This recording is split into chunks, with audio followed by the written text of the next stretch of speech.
one of the things that I'm passionate about, and all of my trainers is the variety of kids that we train. And you can see on our Instagram, like, we're not just posting superstars, right?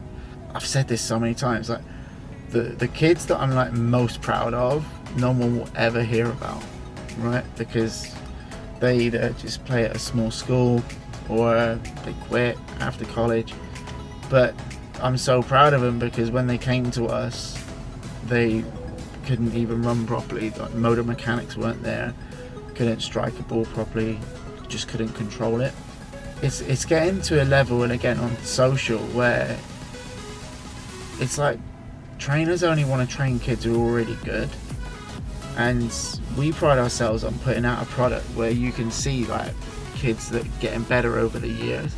I put a picture out the other day of little Hawaiian Bella, who I started when she was like 7, and she's now like 13, 14. And she was okay when she was 7. Now she's like baller, and that's like one of literally hundreds of examples.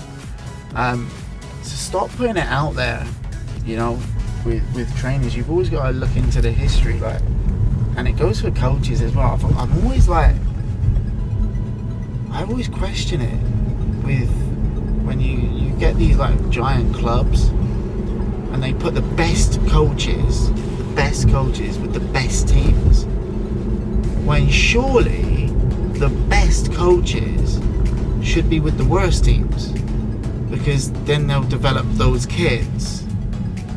And I've always struggled, like, because maybe it's ego, and you know, there's no glory, is there, when you're not training superstars or the best teams. Just a rant, I just question it. I'm very proud of our product that we put out there. You can see, because development is long term. You can't train someone once and claim them, right?